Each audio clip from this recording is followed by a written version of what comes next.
Ruth 2-ാം അധ്യായത്തെ അടിസ്ഥാനപ്പെടുത്തി ബോവാസ് എങ്ങനെയുള്ള ഒരു വ്യക്തിയായിരുന്നു എന്ന് വിശദീകരിക്കുക. ഉത്തരം: ബോവാസ് ഏലിമേലെക്കിന്റെ ചാർച്ചക്കാരനും വളരെ വലിയ ധനികനുമായിരുന്നു. ശലോമോന്റെ ദേവാലയത്തിലെ ഇടതുവശത്തെ സ്തൂപത്തിന്റെ പേര് ബോവാസ് എന്നാണ്. 1 രാജാക്കന്മാർ 7-ാം അധ്യായം 21-ാം വാക്യം. ബോവാസ് എന്ന പദത്തിന്റെ അർത്ഥം തന്നെ അവനെ ഏകരക്ഷകനും വീണ്ടെടുപ്പുകാരനുമായ ക്രിസ്തുവിന്റെ മുൻകുറി ആക്കുന്നു. വിശ്വാസമില്ലാത്ത യഹൂദനായ ഏലിമേലെക്ക് അവനോടുള്ള വിവാഹബന്ധം വഴി വന്ന വിശ്വാസിയായ നവോമിയുടെയും ബന്ധുവായിട്ടാണ് ബോവാസിനെ ചിത്രീകരിച്ചിരിക്കുന്നത്. ബോവാസിന് ജാതികളുടെ ഒരു വംശാവലി പാരമ്പര്യം പുതിയ നിയമത്തിൽ മത്തായിയുടെ സുവിശേഷം 1-ാം അധ്യായം 5-ാം വാക്യത്തിൽ രഹാബിലൂടെ പരാമർശിച്ചിരിക്കുന്നു.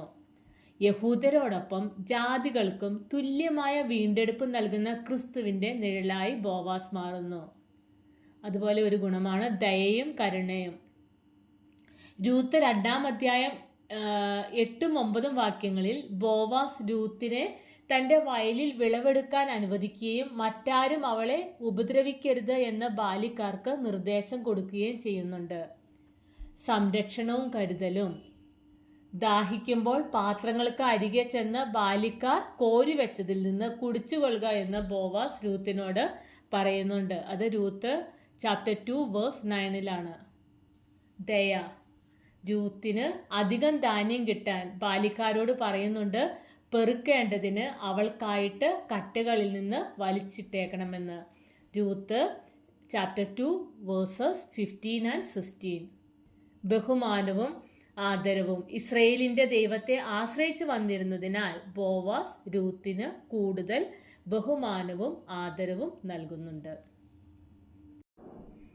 രൂത്തിന്റെ ഗുണങ്ങൾ വിശദമാക്കുക. ഉത്തരം: അഭിവാഞ്ച.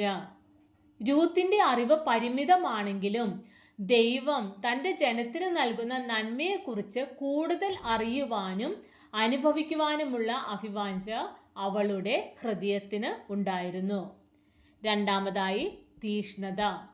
ബോവാസിനെ കണ്ടുമുട്ടാൻ രൂത്തിനെ സഹായിച്ചത് അവളുടെ തീഷ്ണതയാണ്.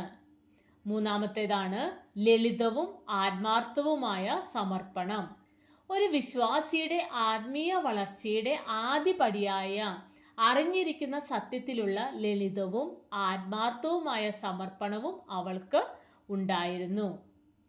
നാലാമതായി ദൈവിക സവിശേഷതയുടെ മനോഹരമായ എടുത്തുകാട്ടലാണ് രൂത്ത്.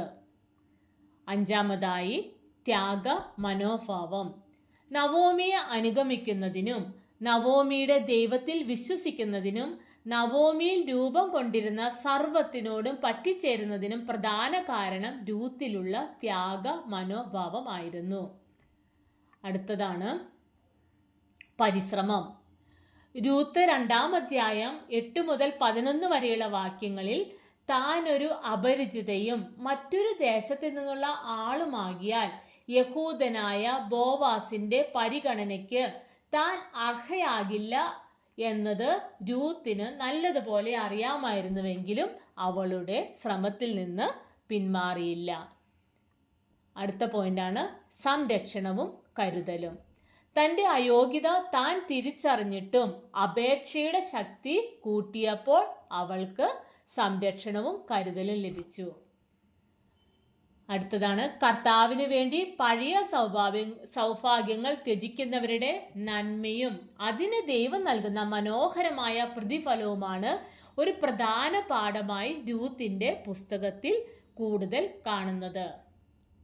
രൂത്തിന്റെ അടുത്ത ഗുണമാണ് സമർപ്പണം. രൂത്ത് 2-ാം അധ്യായം 14 പരാമർശിക്കും പ്രകാരം രൂത്തിന്റെ സമർപ്പണത്തിന് ബോവാസ് നൽകിയ വലിയ പ്രതിഫലമാണ് തന്നോടൊപ്പം ഭക്ഷണം കഴിക്കുവാൻ അവളെ ക്ഷണിക്കുന്നതും കഷണം ചാറിൽ മുക്കുവാൻ അനുവദിച്ചതുമൊക്കെ. അടുത്ത പോയിന്റാണ് രൂത്തിന്റെ ഉത്സാഹശീലവും അധ്വാനിക്കാനുള്ള മനസ്സും രൂത്ത് 2-ാമത്തെ അധ്യായത്തിൽ ഉടനീളം ദൃശ്യമാകുന്നുണ്ട്. Question number 3. ഭാവിയിൽ നടക്കുവാൻ പോകുന്ന അതുല്യ വീണ്ടെടുപ്പിന്റെ ചരിത്രത്തിന്റെ മുൻകുറിയായി മനസ്സിലാക്കാവുന്ന കാര്യങ്ങൾ എന്തെല്ലാം? ഉത്തരം: രൂത്തിന്റെ മോവാബിൽ നിന്നുള്ള മോചനവും, യവത്തിന്റെ കൊയ്ത്തുകാലത്ത് ബെത്ലഹേമിലേക്കുള്ള വരവും ഭാവിയിൽ നടക്കുവാൻ പോകുന്ന അതുല്യ വീണ്ടെടുപ്പിന്റെ ചരിത്രത്തിന്റെ മുൻകുറിയായി മനസ്സിലാക്കാവുന്നതാണ്. Question number 4. ബോവാസിനെ കണ്ടുമുട്ടാൻ രൂത്തിനെ സഹായിച്ച തീഷ്ണത എന്ത്? ഉത്തരം: ദൈവജനത്തെയും അതിന്റെ അർത്ഥതലങ്ങളെയും രൂത്തിനേക്കാൾ നല്ലവണ്ണം അറിയാവുന്നത് നവോമിക്കാണ്. എന്നാൽ രൂത്തിന്റെ അറിവ് പരിമിതമാണെങ്കിലും ദൈവം തന്റെ ജനത്തിന് നൽകുന്ന നന്മയെക്കുറിച്ച് കൂടുതൽ അറിയുവാനും അനുഭവിക്കുവാനുമുള്ള അഭിവാഞ്ച അവളുടെ ഹൃദയത്തിന് ഉണ്ടായിരുന്നു.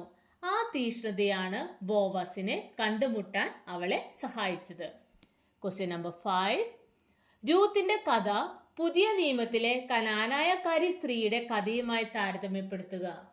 ഉത്തരം: രൂത്ത് 2-ാം അധ്യായം 8 മുതൽ 11 വരെയുള്ള വാക്യങ്ങളിൽ താൻ ഒരു അപരിചിതയും മറ്റൊരു ദേശത്തിൽ നിന്നുള്ള ആളുമാകിയാൽ യഹൂദനായ ബോവാസിന്റെ പരിഗണനയ്ക്ക് താൻ അർഹയാകില്ല എന്നത് രൂത്തിന് നല്ലതുപോലെ അറിയാമായിരുന്നു. എന്നാൽ അവൾ അവളുടെ ശ്രമത്തിൽ നിന്ന് പിന്മാറിയില്ല എന്നതും വ്യക്തമാണ്. പുതിയ നിയമത്തിൽ കനാനായക്കാരി സ്ത്രീയുടെ കഥ പോലെയാണിത്. തന്റെ അയോഗ്യത താൻ തിരിച്ചറിഞ്ഞിട്ടും അപേക്ഷയുടെ ശക്തി കൂട്ടിയ അവൾക്ക് ക്രിസ്തു നൽകിയ സംരക്ഷണവും കരുതലും മത്തായിയുടെ സുവിശേഷം 15-ാം അധ്യായം 21 മുതൽ 28 വരെയുള്ള വാക്യങ്ങൾ വെളിപ്പെടുത്തുന്നു. Question number 6. രൂത്തിന്റെ സമർപ്പണത്തിന് ബോവസ് നൽകിയ വലിയ പ്രതിഫലം എന്ത്? ഉത്തരം: തന്നോടൊപ്പം ഭക്ഷണം കഴിക്കുവാൻ അവളെ ക്ഷണിക്കുന്നതും, രണ്ടാമതായി കഷണം ചാറിൽ മുക്കുവാൻ അനുവദിച്ചതും. Question number 7. രൂത്ത് 2-ാം അധ്യായം 15-ഉം 16-ഉം വാക്യങ്ങളിൽ ബോവാസ് രൂത്തിന് വേണ്ടി ബാല്യക്കാർക്ക് നൽകിയ നിർദ്ദേശങ്ങൾ എന്തെല്ലാം? ഉത്തരം: അവൾ കറ്റകളുടെ ഇടയിൽ തന്നെ പെറുക്കിക്കൊള്ളട്ടെ, അവളെ ആരും ഉപദ്രവിക്കരുത്, പെറുക്കേണ്ടതിന് അവൾക്കായിട്ട് കറ്റകളിൽ നിന്ന് വലിച്ചിട്ടേക്കണം, അവളെ ശകാരിക്കരുത്. Question number 8. ബോവാസിന് രൂത്തിനോടുള്ള കരുതലിന്റെയും കരുണയുടെയും ശബ്ദമായി പറയുന്ന വേദഭാഗം ഏത്?